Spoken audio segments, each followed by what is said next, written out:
Fitness My Way. The calories burned from low-intensity exercises are predominantly calories from fat. But people who attempt to lose weight in the so-called fat-burning zone are actually limiting their ability for weight loss.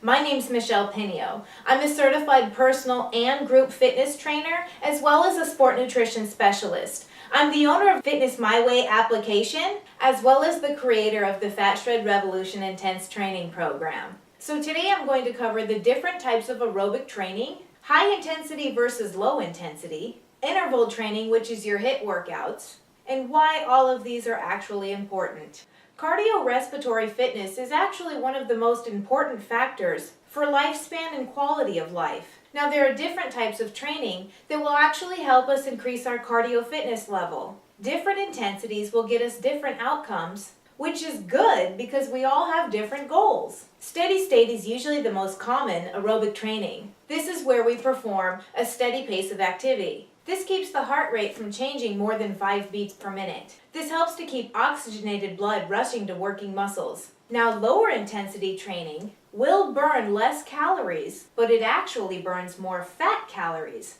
while exercising. Then we have interval training. Most of us refer to this as HIIT workouts.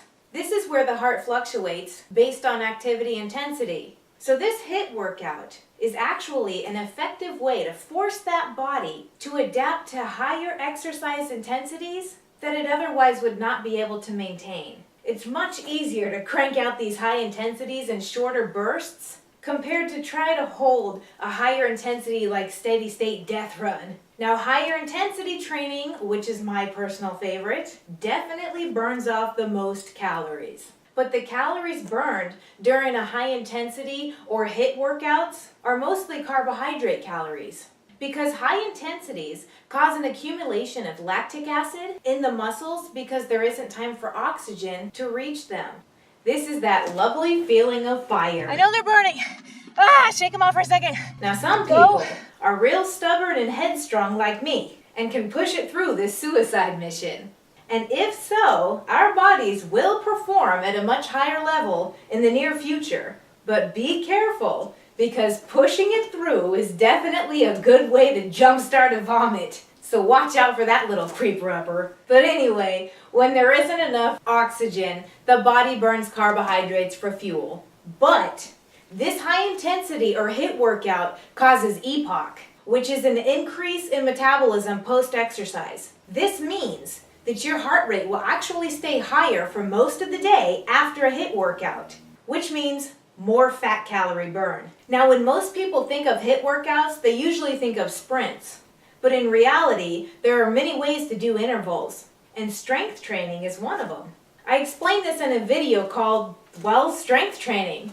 Okay, timelines.